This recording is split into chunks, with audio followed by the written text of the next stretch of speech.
Good morning everyone. आज हम बात करेंगे यूएसए के स्टडी वीजा रिगार्ड। सर आप बताइए यूएसए का स्टडी वीजा कैसे प्राप्त कर सकते? देखिए यूएसए का जो स्टडी वीजा आज के टाइम की, जैसे मान लीजिए आज के टाइम में डोंकी के ऊपर किस तरह जो वहाँ के प्रेसिडेंट है डोनाल्ड ट्रंप, उन्होंने बहुत ही सख्त एक्शंस ले तो वापस भेज रहे हैं वहाँ लोगों को जो इस टाइम कैंप में थे। अब आगे जिनका पॉलिटिकल असाइलम फाइल है वो भी एक स्ट्रेस में है कि हमारा क्या बनेगा। तो इस टाइम एक स्टडी वीजा की ऑप्शंस बहुत अच्छी हैं। वो अच्छी किस लिए हैं कि इस सारी कार्रवाई जो अमेरिका कर रहा है इन डोंकी के बेस पे जो लोग जाते हैं, चलो उनकी भी अपनी प्रॉब्लम्स हैं, तो उस बेसिस पे what they are doing is वो ये सोच रहे हैं कि स्टडी वीजा को हम एक लीगलाइज्ड वे में बुलाएं। और कई ऐसी यूनिवर्सिटीज हैं जहाँ पे आपको वो स्टडी के बाद, मान लीजिए आपने वहाँ पे 4 साल की डिग्री कर ली, तो वहाँ पे आपको उसके बाद ही ग्रीन कार्ड मिल जाएगा। So this is what they are thinking of, जो फ्यूचर का उनका प्लान है। तो आई वुड से यूएसए का एक बहुत ही अच्छा प्लान है फ्यूचर में स्टडी वीजा के लिए, और लोगों को अब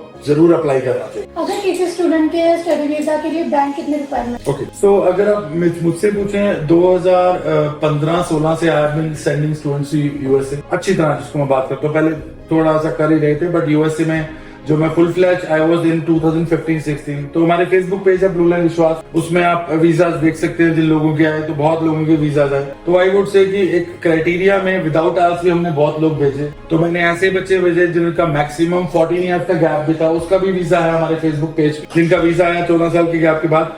बट आल्स का मैं एक सेक्शन बताना चाहूंगा, डिपेंड्स ऑन द यूनिवर्सिटी। कई बार आपको ऐसी यूनिवर्सिटी मिल जाती है जो आपको विदाउट आल्स भी एडमिशन दे देती है।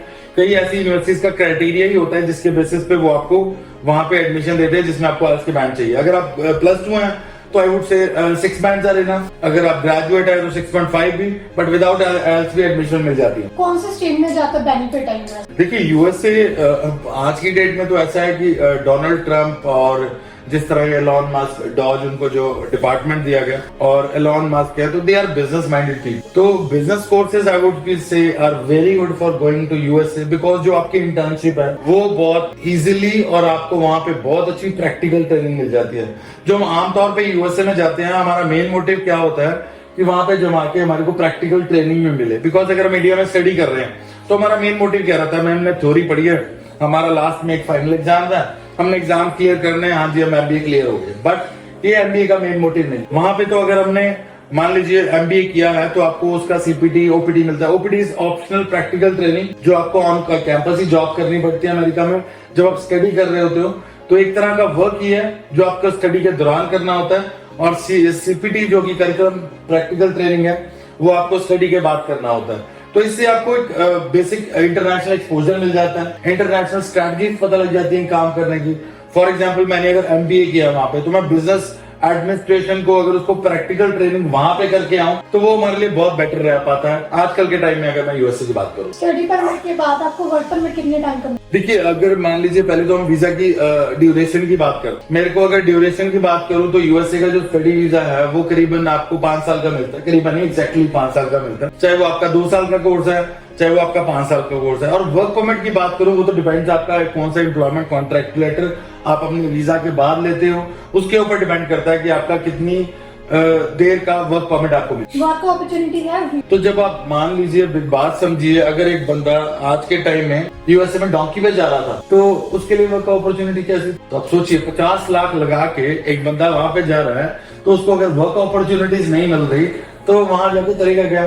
तो that means work opportunities are good, that's why एक बंदा अमेरिका में जा रहा है। But due to the strict regulations ये थोड़ा सा प्रॉब्लमेटिक हो गया। तो अब यूएसए का स्टडी वीजा बहुत अच्छी अपॉर्चुनिटी है। एंड समबडी हु, देखो एक हमारे जो पंजाबी लोग हैं या हमारे इंडियंस ही लगा के चलो, चाहे वो नेपालीज लगाओ, पाकिस्तानी लगाओ या श्रीलंकन लगाओ, बांग्लादेश, ये दे ऑल आर मेहनती लोग हैं। तो मैं अभी जब यूएस में गया था तो आई हायर्ड 1-2 टाइम्स, मैंने वहां टैक्सी हायर की थी, तो वहां मुझे बांग्लादेशी ड्राइव कर रहा था वो कार को। तो मैंने उनसे पूछा बहुत सारे क्वेश्चन, तो उन्होंने बोला हमारे को करीबन 15 साल हो गया, उन्होंने भी डोंकी से एंटर किया था, बट आज के टाइम में वो वहां पे ग्रीन कार्ड होल्डर है and is doing a very good job and very good earning. तो वो best country in the world की बात करो तो अमेरिका से ऊपर कुछ नहीं है, और ये थोड़े टाइम में सबसे बेस्ट डेस्टिनेशन होने वाला है। तो आज के टाइम में लोग क्या कहते हैं जी ऑस्ट्रेलिया चले जाओ, कनाडा चले जाओ, अमेरिका चले जाओ। तो अगर आप जा सकते हैं तो America would be the best preferred destination in the future. अगर आप ग्रीन कार्ड की बात करें, क्या होता है कि जैसे मैंने यहाँ पे बच्चे भेजे हैं स्टडी में, तो मैं एक बेसिक क्राइटेरिया बताता हूँ जो पीछे होता था। तो क्या करते थे, यहाँ पे मान लीजिए आपका एक रैंक्ड यूनिवर्सिटी में हम एडमिशन कराते थे, तो इसमें बहुत जरूरी है बताना कि रैंक्ड यूनिवर्सिटीज और कम्युनिटी कॉलेजेस क्या होते हैं। सो कम्युनिटी कॉलेजेस जो हैं वो आपका ऑफर लेटर और आपका I-20 बहुत इजीली मिल जाता है 3-4 दिनों में। अगर आप रैंक्ड यूनिवर्सिटीज की बात करें तो आपको उसमें टाइम लग जाता है, क्योंकि वो सारे क्राइटेरिया फुलफिल करते हैं। फिर उनको कई बार इंटरव्यू लेना होता है कई यूनिवर्सिटीज को, तो वो क्राइटेरिया फुलफिल करके देते हैं।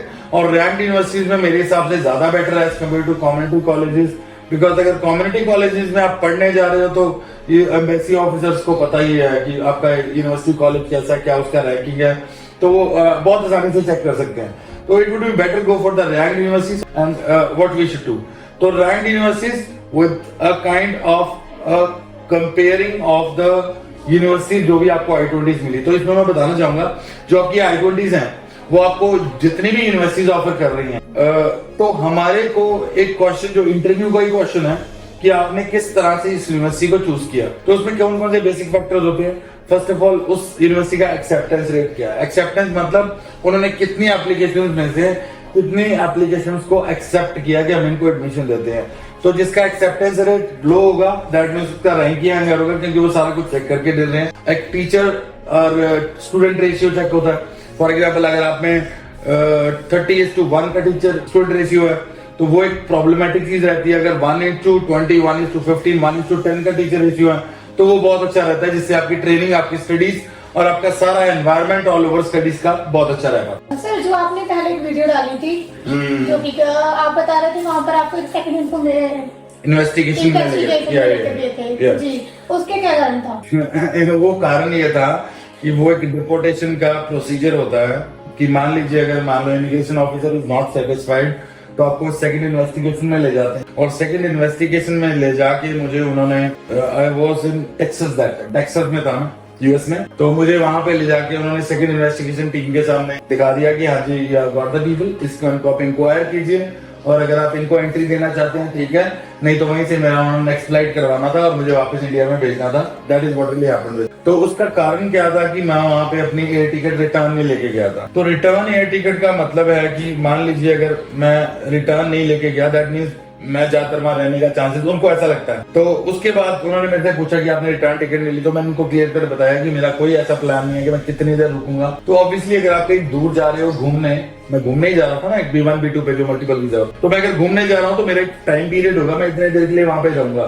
तो उनको टिकट नहीं मिला, फिर उन्होंने बहुत इन्वेस्टिगेट किया, कहाँ जाओगे, क्यों रहोगे, यहाँ पे क्यों रहना चाहते हो, वहां पे क्यों नहीं रहना चाहते, फैमिली में कौन है, मतलब एक तरह का आप ये कहिए कि मेरा एम्बेसी का एक इंटरव्यू दोबारा से हो गया वहां पे। और उन्होंने करीबन 20 से 25 मिनट मुझे क्वेश्चन आंसर पूछे और ये मैं जान करके अपनी टिकट नहीं लेके गया था, बिकॉज आई वांटेड टू सी कि मेरे को क्या क्या क्वेश्चंस पूछते हैं। फॉर एग्जांपल जिस टाइम किसी बंदे ने उस चीज को फेस ही नहीं किया तो वो क्या आंसर कर पाएगा।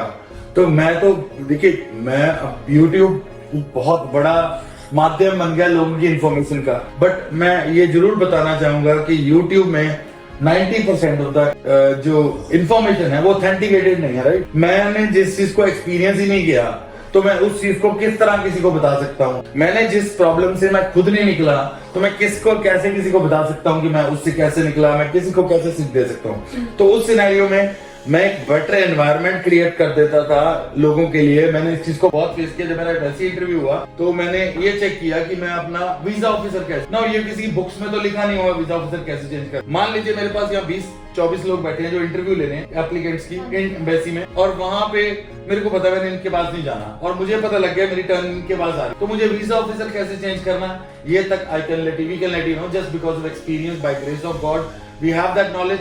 और वहां पे भी मेरे पास यूएस में अप्रोक्सीमेटली 20 से 25 मिनट मुझे ग्रिल किया गया। ग्रिल होता है, ग्रिल मतलब अच्छी तरह क्वेश्चन पूछे गए एंड दे गॉट स्ट्रिक्ट जान करके आपके साथ स्ट्रिक्ट होते हैं कि आप नर्वसनेस में कुछ सच बता दो, कोई ऐसा पॉइंट मिल जाए उनको जिससे वो आपके और डिपोर्टेशन का प्रोसीजर पूरा कर। बट उनको 20-25 मिनट में कुछ नहीं मिला, फिर उन्होंने मुझको एंट्री दी और उससे पहले मेरा सारा का सारा सामान जो एयरपोर्ट से निकला था, जो बेल्ट पे आता है जब हम एयरपोर्ट से बाहर, तो बेल्ट से मेरे को उठाना था, तो बेल्ट से मुझे उठवा के उन्होंने सेकंड इन्वेस्टिगेशन में पहले लिया कि अगर यहाँ से क्लियर नहीं हो तो सीधा वापस इनका डिपोर्टेशन का। तो ये हुआ था मेरे साथ।